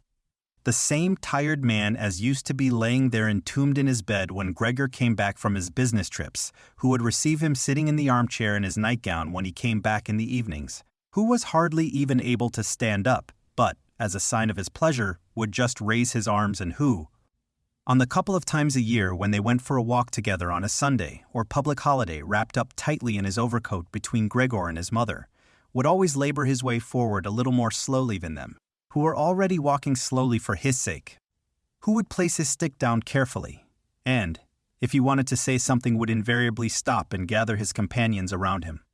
He was standing up straight enough now, dressed in a smart blue uniform with gold buttons, the sort worn by the employees at the banking institute. Above the high, stiff collar of the coat, his strong double chin emerged under the bushy eyebrows. His piercing, dark eyes looked out fresh and alert. His normally unkempt white hair was combed down painfully close to his scalp. He took his cap, with its gold monogram from, probably, some bank, and threw it in an arc right across the room onto the sofa, put his hands in his trouser pockets, pushing back the bottom of his long uniform coat, and, with look of determination, walked towards Gregor. He probably did not even know himself what he had in mind, but nonetheless lifted his feet unusually high. Gregor was amazed at the enormous size of the soles of his boots, but wasted no time with that. He knew full well, right from the first day of his new life, that his father thought it necessary to always be extremely strict with him, and so he ran up to his father, stopped when his father stopped, scurried forwards again when he moved, even slightly. In this way they went round the room several times without anything decisive happening, without even giving the impression of a chase as everything went so slowly. Gregor remained all this time on the floor, largely because he feared his father might see it as especially provoking if he fled onto the wall or ceiling. Whatever he did, Gregor had to admit that he certainly would not be able to keep up this running about for long. As for each step his father took, he had to carry out countless movements. He became noticeably short of breath. Even in his earlier life, his lungs had not been very reliable. Now, as he lurched about in his efforts to muster all the strength he could for running, he could hardly keep his eyes open.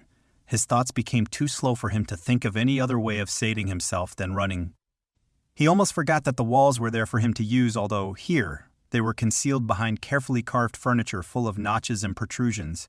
Then right beside him, lightly tossed, something flew down and rolled in front of him. It was an apple. Then another one immediately flew at him. Gregor froze in shock. There was no longer any point in running, as his father had decided to bombard him. He had filled his pockets with fruit from the bowl on the sideboard, and now, without even taking the time for careful aim, threw one apple after another.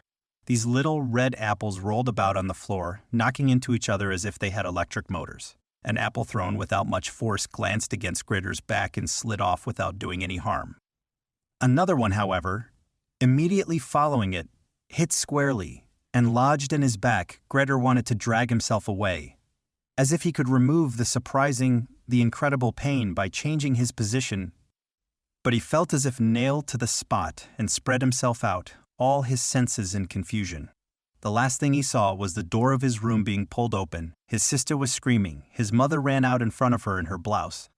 As his sister had taken off some of her clothes after she had fainted to make it easier for her to breathe, she ran to his father, her skirts unfastened, and sliding one after another to the ground. Stumbling over the skirts, she pushed herself to his father, her arms around him. Uniting herself with him totally now, Gregor lost his ability to see anything, her hands behind his father's head, begging him to spare Gregor's life. Part 3. No one dared to remove the apple lodged in Gregor's flesh, so it remained there as a visible reminder of his injury. He had suffered it there for more than a month, and his condition seemed serious enough to remind even his father that Gregor, despite his current sad and revolting form, was a family member who could not be treated as an enemy. On the contrary, as a family there was a duty to swallow any revulsion for him, and to be patient, just to be patient. Because of his injuries, Gregor had lost much of his mobility, probably permanently. He had been reduced to the condition of an ancient invalid, and it took him long minutes to crawl across his room. Crawling over the ceiling was out of the question, but this deterioration in his condition was fully, in his opinion, made up for by the door to the living room being left open every evening. He got into the habit of closely watching it for 1 or 2 hours before it was opened, and then, lying in the darkness of his room where he could not be seen from the living room, he could watch the family in the light of the dinner table and listen to their conversation with everyone's permission, in a way, and thus quite differently from before. They no longer held the lively conversations of earlier times, of course. The ones that Gregor always thought about with longing when he was tired and getting into the damp bed in some small hotel room. All of them were usually very quiet nowadays. Soon after dinner, his father would go to sleep in his chair. His mother and sister would urge each other to be quiet. His mother, bent deeply under the lamp, would sew fancy underwear for a fashion shop. His sister, who had taken a sales job, learned shorthand and French in the evenings so that she might be able to get a better position later on. Sometimes his father would wake up and say to Gregor's mother, "You're doing so much sewing again today," as if he did not know that he had been dozing, and then he would go back to sleep again while mother and sister would exchange a tired grin. With a kind of stubbornness, Gregor's father refused to take his uniform off even at home. While his nightgown hung unused on its peg, Gregor's father would slumber where he was, fully dressed, as if always ready to serve and expecting to hear the voice of his superior even here. The uniform had not been new to start with, but as a result of this, it slowly became even shabbier despite the efforts of Gregor's mother and sister to look after it. Gregor would often spend the whole evening looking at all the stains on this coat, with its gold buttons always kept polished and shiny, while the old man in it would sleep, highly uncomfortable but peaceful. As soon as it struck 10, Gregor's mother would speak gently to his father to wake him and try to persuade him to go to bed, as he couldn't sleep properly where he was, and he really had to get his sleep if he was to be up at 6 to get to work. But since he had been in work, he had become more obstinate and would always insist on staying longer at the table, even though he regularly fell asleep, and it was then harder than ever to persuade him to exchange the chair for his bed. Then, however much mother and sister would importune him with little reproaches and warnings, he would keep slowly shaking his head for a quarter of an hour with his eyes closed and refusing to get up. Gregor's mother would tug at his sleeve, whisper endearments into his ear. Gregor's sister would leave her work to help her mother, but nothing would have any effect on him. He would just sink deeper into his chair.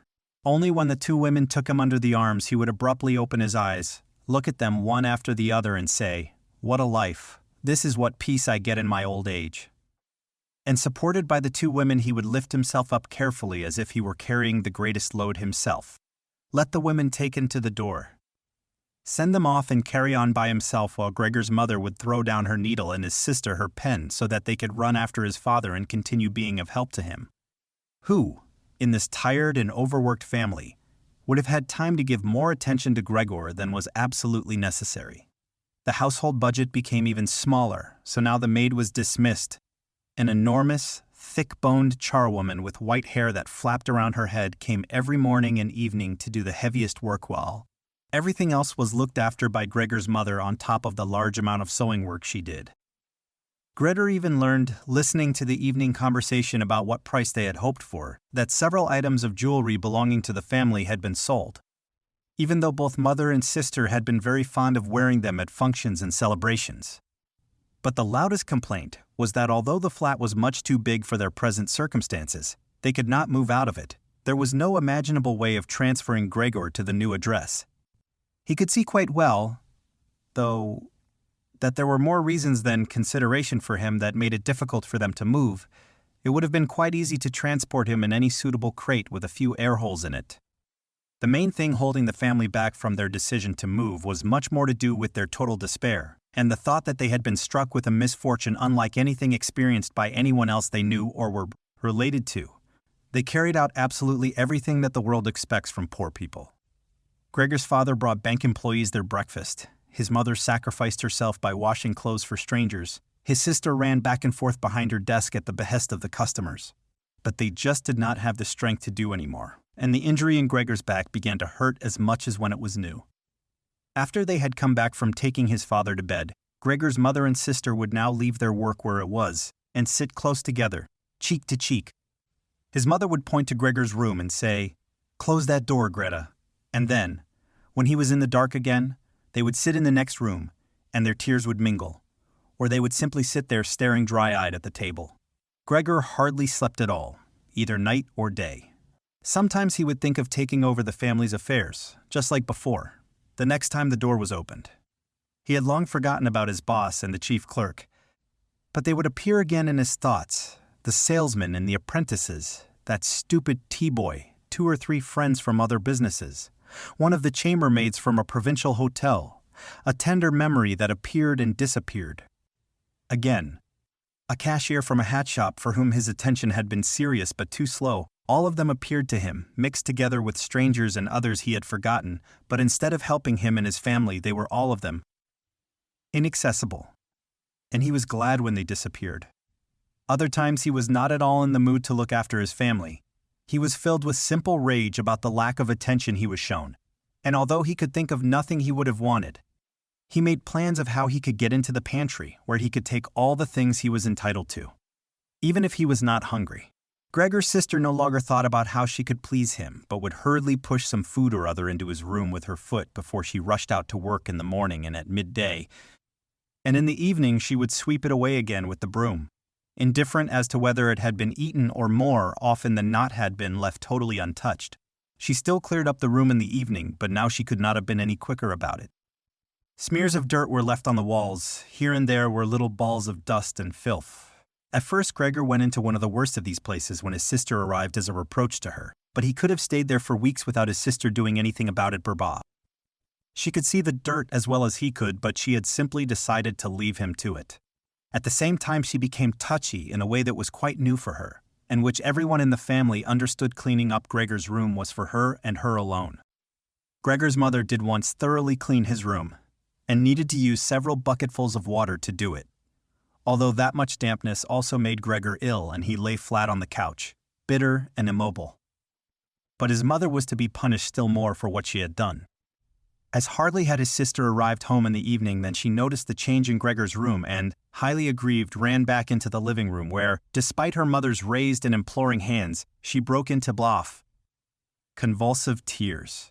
Her father, of course, was startled out of his chair, and the two parents looked on astonished and helpless. Then they too became agitated. Gregor's father, standing to the right of his mother, accused her of not leaving the cleaning of Gregor's room to his sister from her left. Gregor's sister screamed at her that she was never to clean Gregor's room again, while his mother tried to draw his father, who was beside himself with anger, into the bedroom. His sister, quaking with tears, thumped on the table with her small fists, and Gregor hissed in anger that no one had even thought of closing the door to save him the sight of this and all its noise. Gregor's sister was exhausted from going out to work, and looking after Gregor as she had done before was even more work for her. But even so, his mother ought certainly not to have taken her place. Gregor, on the other hand, ought not to be neglected. Now, though, the charwoman was here. This elderly widow with a robust bone structure that made her able to withstand the hardest of things in her long life wasn't really repelled by Gregor. Just by chance one day, rather than any real curiosity, she opened the door to Gregor's room and found herself face to face with him. He was taken totally by surprise. No one was chasing him, but he began to rush to and fro while she just stood there in amazement with her hands crossed in front of her. From that on, she never failed to open the door slightly every evening and morning and look briefly in on him. At first she would call to him as she did so with words that she probably considered friendly, such as, "Come on then, you old dung beetle," or "Look at the old dung beetle there." Gregor never responded to being spoken to in that way, but just remained where he was without moving, as if the door had never even been opened. If only they had told this charwoman to clean up his room every day instead of letting her disturb him for no reason whatever she felt like it. One day, early in the morning while a heavy rain struck the window panes, perhaps indicating that spring was coming, she began to speak to him in that way once again. Gregor was so resentful of it that he started to move toward her. He was slow and infirm, but it was like a kind of attack. Instead of being afraid, the charwoman just lifted up one of the chairs from near the door and stood there with her mouth open, clearly intending not to close her mouth until the chair in her hand had been slammed down into Gregor's back. "Aren't you coming any closer then?" she asked when Gregor turned round again, and she calmly put the chair back in the corner. Gregor had almost entirely stopped eating. Only if he happened to find himself next to the food that had been prepared for him, he might take some of it into his mouth to play with it. Leave it there a few hours and then, more often than not, spit it out again. At first he thought it was distress at the state of his room that stopped him eating, but he had soon got used to the changes made there. They had got into the habit of putting things into this room that they had no room for anywhere else, and there were now many such things as one of the rooms in the flat had been rented out to 3 gentlemen. These earnest gentlemen, all 3 of them, had full beards. As Gregor learned peering through the crack in the door one day, were painfully insistent on things being tidy. This meant not only in their own room, but, since they had taken a room in this establishment, in the entire flat, and especially in the kitchen. Unnecessary clutter was something they could not tolerate, especially if it was dirty. They had moreover brought most of their own furnishings and equipment with them.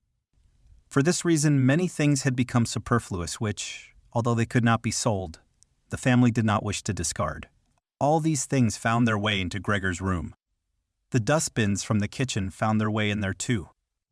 The charwoman was always in a hurry, and anything she couldn't use for the time being, she would just chuck in there.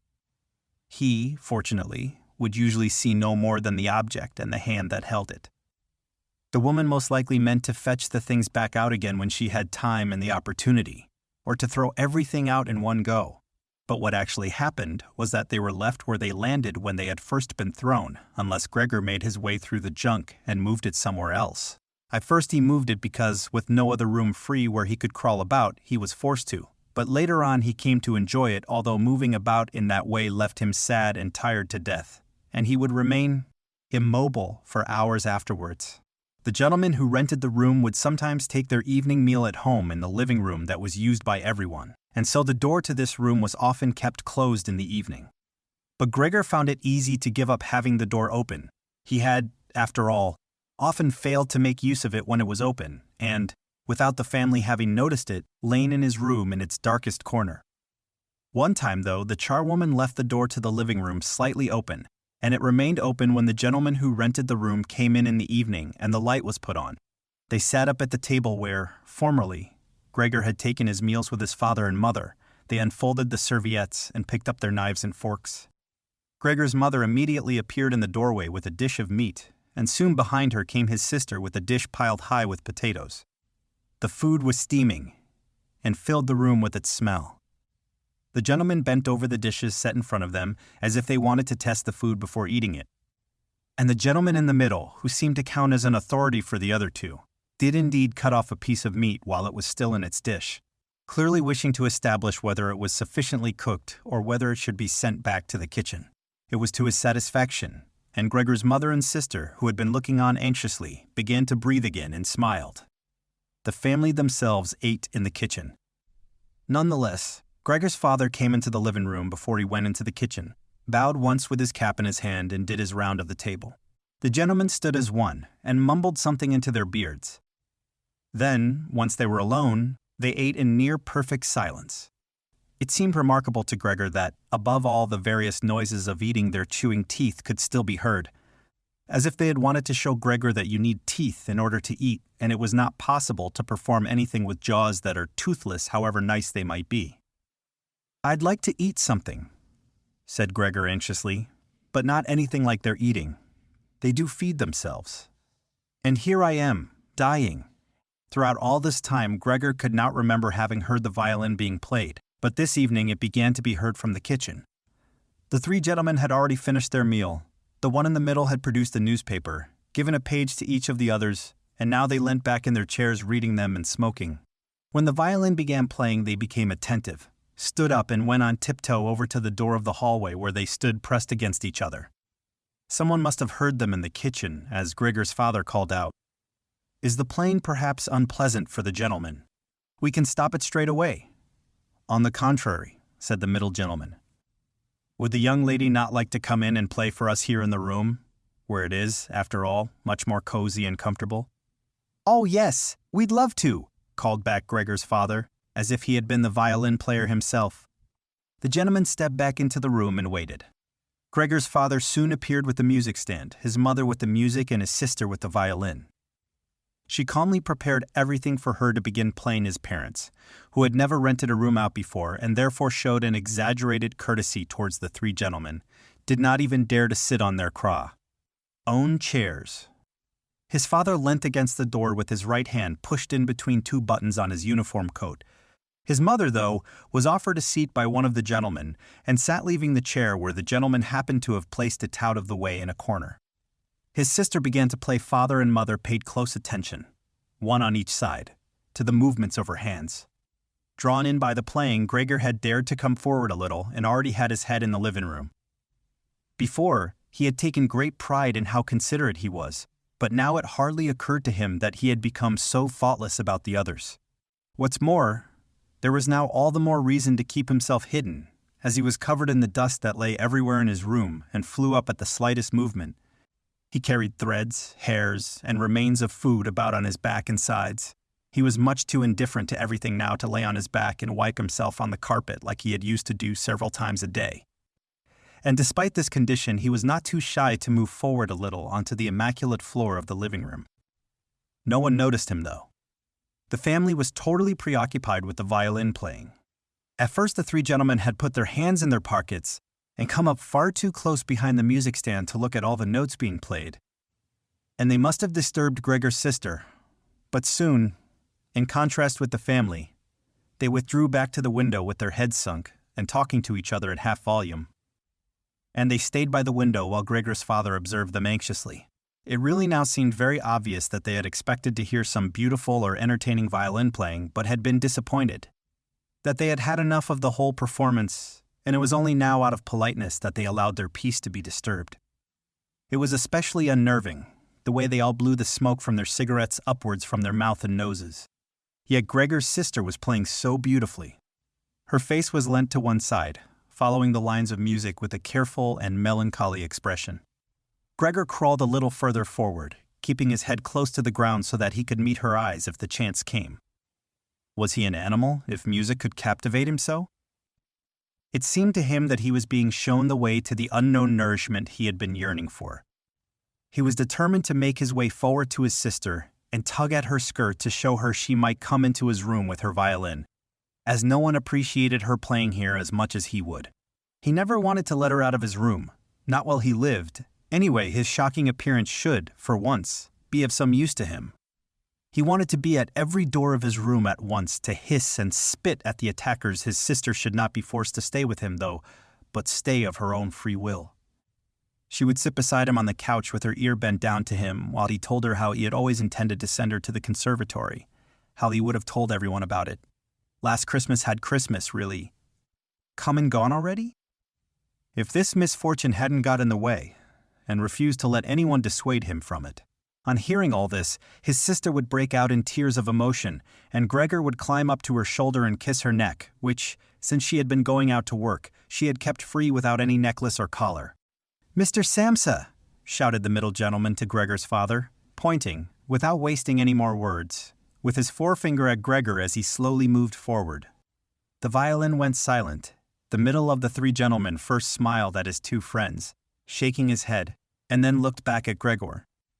His father seemed to think it more important to calm the three gentlemen before driving Gregor out, even though they were not at all upset and seemed to think Gregor was more entertaining than the violin playing had been. He rushed up to them with his arms spread out and attempted to drive them back into their room at the same time as trying to block their view of Gregor with his body.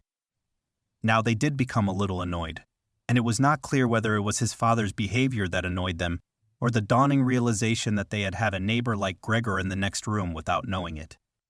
They asked Gregor's father for explanations, raised their arms like he had, tugged excitedly at their beards and moved back towards their room only very slowly. Meanwhile, Gregor's sister had overcome the despair she had fallen into when her playing was suddenly interrupted. She had let her hands drop and let violin and bow hang limply for a while, but continued to look at the music as if still playing.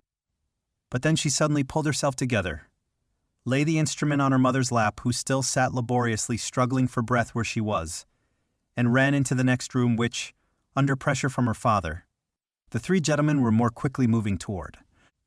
Under his sister's experienced hand, the pillows and covers on the beds flew up and were put into order, and she had already finished making the beds and slipped out again before the three gentlemen had reached the room. Gregor's father seemed so obsessed with what he was doing that he forgot all the respect he owed to his tenants. He urged them and pressed them until, when he was already at the door of the room, the middle of the three gentlemen shouted like thunder and stamped his foot, and thereby brought Gregor's father to a halt.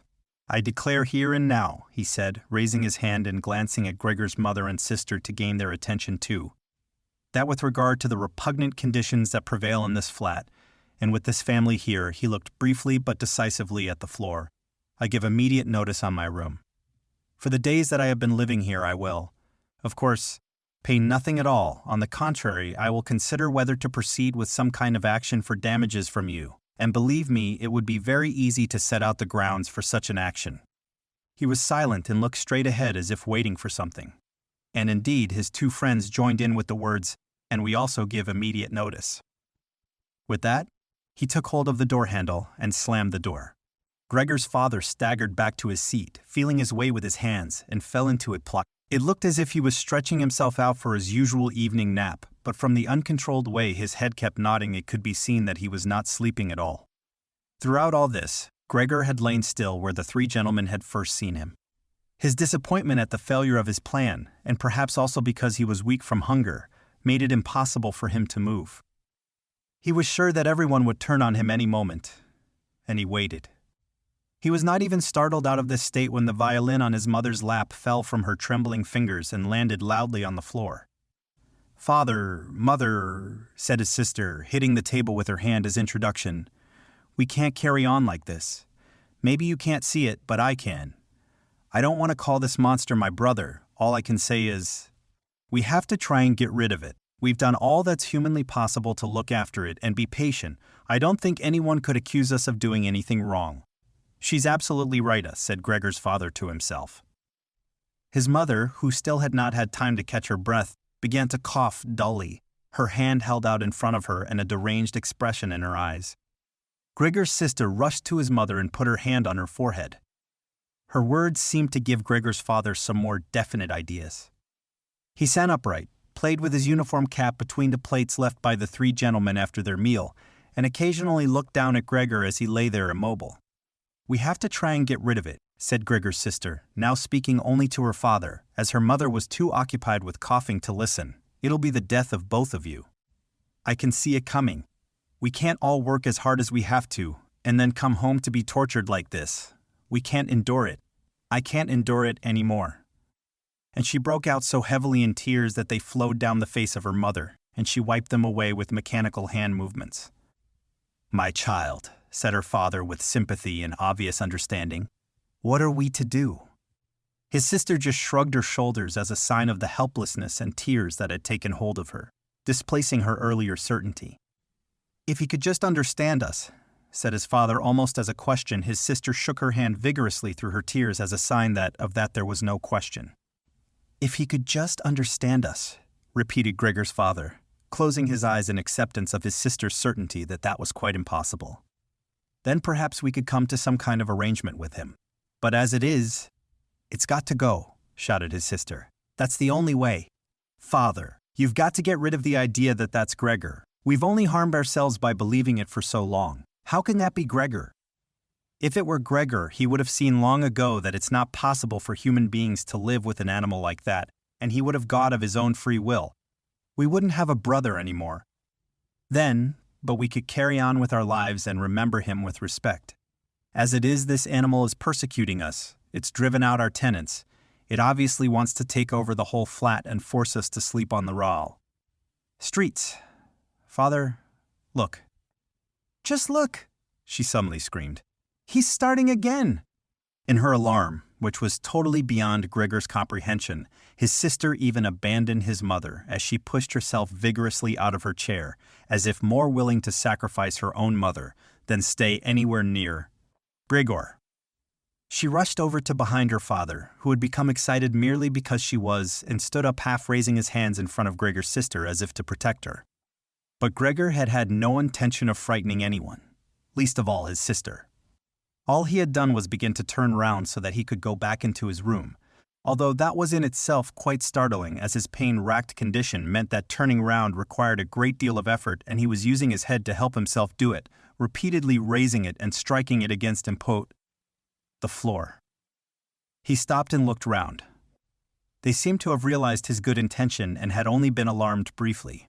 Now they all looked at him in unhappy silence. His mother lay in her chair with her legs stretched out and pressed against each other, her eyes nearly closed with exhaustion. His sister sat next to his father with her arms around his neck. "Maybe now they'll let me turn round," thought Gregor, and went back to work. He could not help panting loudly with the effort and had sometimes to stop and take a rest. No one was making him rush anymore. Everything was left up to him. As soon as he had finally finished turning round, he began to move straight ahead. He was amazed at the great distance that separated him from his room, and could not understand how he had covered that distance in his weak state a little while before, and almost without noticing it. He concentrated on crawling as fast as he could, and hardly noticed that there was not a word, not any cry, from his family to distract him. He did not turn his head until he had reached the doorway. He did not turn it all the way round as he felt his neck becoming stiff, but it was nonetheless enough to see that nothing behind him had changed. Only his sister had stood up. With his last glance, he saw that his mother had now fallen completely asleep. He was hardly inside his room before the door was hurriedly shut, bolted, and locked. The sudden noise behind Gregor so startled him that his little legs collapsed under him. It was his sister who had been in so much of a rush. She had been standing there waiting and sprung forward lightly. Gregor had not heard her coming at all, and as she turned the key in the lock, she said loudly to her parents, "Yes!" What now then? Gregor asked himself as he looked round in the darkness. He soon made the discovery that he could no longer move at all. This was no surprise to him. It seemed rather that being able to actually move around on those spindly little legs until then was unnatural. He also felt relatively comfortable.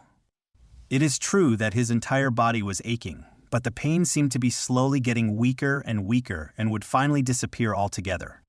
He could already hardly feel the decayed apple in his back or the inflamed area around it, which was entirely covered in white dust. He thought back of his family with emotion and love. If it was possible, he felt that he must go away even more strongly than his sister. He remained in this state of empty and peaceful rumination until he heard the clock tower strike 3 in the morning. He watched as it slowly began to get light everywhere outside the window too. Then, without his willing it, his head sank down completely, and his last breath flowed weakly from his nostrils. When the cleaner came in early in the morning, they'd often asked her not to keep slamming the doors, but with her strength and in her hurry she still did. So that everyone in the flat knew when she'd arrived, and from then on it was impossible to sleep in peace. She made her usual brief look in on Gregor, and at first found nothing special. She thought he was laying there so still on purpose, playing the martyr. She attributed all possible understanding to him. She happened to be holding the long broom in her hand, so she tried to tickle Gregor with it from the doorway. When she had no success with that, she tried to make a nuisance of herself and poked at him a little, and only when she found she could shove him across the floor with no resistance at all did she start to pay attention. She soon realized what had really happened, opened her eyes wide, whistled to herself, but did not waste time to yank open the bedroom doors and shout loudly into the darkness of the bedrooms, "Come and have a look at this. It's dead, just lying there, stone dead." Mr. and Mrs. Samsa sat upright there in their marriage bed and had to make an effort to get over the shock caused by the cleaner before they could grasp what she was saying. But then, each from his own side, they hurried out of bed. Mr. Samsa threw the blanket over his shoulders. Mrs. Samsa just came out in her nightdress, and that is how they went into Gregor's room. On the way, they opened the door to the living room where Gret had been sleeping since the 3 gentlemen had moved in. She was fully dressed as if she had never been asleep, and the paleness of her face seemed to confirm this. "Dead?" asked Mrs. Samsa, looking at the charwoman inquiringly, even though she could have checked for herself, and could have known it even without checking. "That's what I said," replied the cleaner, and to prove it she gave Gregor's body another shove with the broom, sending it sideways across the floor. Mrs. Samsa made a movement as if she wanted to hold back the broom, but did not complete it. "Now then," said Mr. Samsa, "let's give thanks to God for that." He crossed himself, and the 3 women followed his example. Gret, who had not taken her eyes from the corpse, said, "Just look how thin he was. He didn't eat anything for so long. The food came out again just the same as when it went in." Gregor's body was indeed completely dried up and flat. They had not seen it until then, but now he was not lifted up on his little legs, nor did he do anything to make them look away. "Gret, come with us in here for a little while," said Mrs. Samsa with a pained smile, and Gret followed her parents into the bedroom, but not without looking back at the body. The cleaner shut the door and opened the window wide. Although it was still early in the morning, the fresh air had something of warmth mixed in with it. It was already the end of March after all. The 3 gentlemen stepped out of their room and looked round in amazement for their breakfasts they had been forgotten about. "Where is our breakfast?" the middle gentleman asked the cleaner irritably. She just put her finger on her lips and made a quick and silent sign to the men that they might like to come into Gregor's room. They did so, and stood around Gregor's corpse with their hands in the pockets of their well-worn coats. It was now quite light in the room. Then the door of the bedroom opened, and Mr. Samsa appeared in his uniform with his wife on one arm and his daughter on the other. All of them had been crying a little Gret now, and then pressed her face against her father's arm. "Leave my home, now," said Mr. Samsa, indicating the door, and without letting the women from him. "What do you mean?" asked the middle of the 3 gentlemen, somewhat disconcerted, and he smiled sweetly. The other 2 held their hands behind their backs and continually rubbed them together in gleeful anticipation of a loud quarrel which could only end in their favor. "I mean, just what I said," answered Mr. Samsa, and, with his two companions, went in a straight line towards the man. At first he stood there still, looking at the ground as if the contents of his head were rearranging themselves into new positions. "All right, we'll go then," he said, and looked up at Mr. Samsa as if he had been suddenly overcome with humility, and wanted permission again from Mr. Samsa for his decision. Mr. Samsa merely opened his eyes wide and briefly nodded to him several times. At that, and without delay, the man actually did take long strides into the front hallway. His two friends had stopped rubbing their hands some time before, and had been listening to what was being said. Now they jumped off after their friend as if taken with a sudden fear that Mr. Samsa might go into the hallway in front of them and break the connection with their leader. Once there, all three took their hats from the stand, took their sticks from the holder, bowed without a word, and left the premises. Mr. Samsa and the two women followed them out onto the landing, but they had had no reason to mistrust the men's intentions, and as they leaned over the landing, they saw how the three gentlemen made slow but steady progress down the many steps. As they turned the corner on each floor, they disappeared and would reappear a few moments later the further down they went, the more that the Samsa family lost interest in them. When a butcher's boy, proud of posture with his tray on his head, passed them on his way up and came nearer than they were, Mr. Samsa and the women came away from the landing and went, as if relieved, back into the flat. They decided the best way to make use of that day was for relaxation, and to go for a walk. Not only had they earned a break from work, but they were in serious need of it. So they sat at the table and wrote 3 letters of excusal. Mr. Samsa to his employers, Mrs. Samsa to her contractor, and Gret to her principal. The cleaner came in while they were writing to tell them she was going. She'd finished her work for that morning. The 3 of them at first just nodded without looking up from what they were writing, and it was only when the cleaner still did not seem to want to leave that they looked up in irritation. "Well?" asked Mr. Samsa.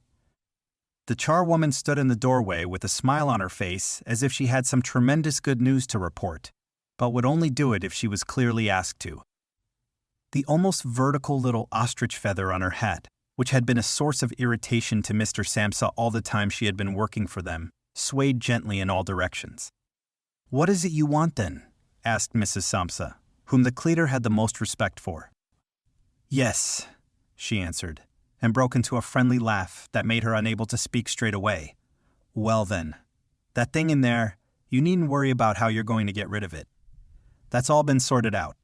Mrs. Samsa and Gret bent down over their letters as if intent on continuing with what they were writing. Mr. Samsa saw that the cleaner wanted to start describing everything in detail, but, with outstretched hand, he made it quite clear that she was not to. So, as she was prevented from telling them all about it, she suddenly remembered what a hurry she was in and, clearly peeved, called out cheerio then. Everyone turned round sharply and left, slamming the door terribly as she went.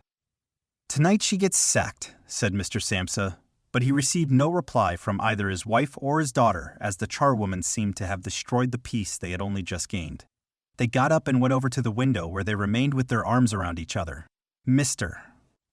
Samsa twisted round in his chair to look at them, and sat there watching for a while. Then he called out, "Come here then. Let's forget about all that old stuff, shall we? Come and give me a bit of attention." The 2 women immediately did as he said, hurrying over to him where they kissed him and hugged him, and then they quickly finished their letters. After that, the 3 of them left the flat together, which was something they had not done for months, and took the tram out to the open country outside the town. They had the tram, filled with warm sunshine, all to themselves. Leant back comfortably on their seats. They discussed their prospects and found that on closer examination they were not at all bad. Until then they had never asked each other about their work, but all 3 had jobs which were very good and held particularly good promise for the future. The greatest improvement for the time being, of course, would be achieved quite easily by moving house. What they needed now was a flat that was smaller and cheaper than the current one which had been chosen by Gregor, one that was in a better location and, most of all, more practical. All the time, Gret was becoming livelier. With all the worry they had been having of late, her cheeks had become pale. But, while they were talking, Mr. and Mrs. Samsa were struck, almost simultaneously, with the thought of how their daughter was blossoming into a well-built and beautiful young lady. They became quieter. Just from each other's glance and almost without knowing it, they agreed that it would soon be time to find a good man for her. And, as if in confirmation of their new dreams and good intentions, as soon as they reached their destination, Gret was the first to get up and stretch out her young body. End of Metamorphosis by Franz Kafka. Hey there, book lovers. If you enjoy audiobooks and love diving into captivating stories, then make sure to subscribe to my YouTube channel for regular updates on new content. Don't forget to hit the like button, leave a comment sharing your thoughts, and share with your fellow bookworms. Thank you all for listening and supporting my channel. Happy listening.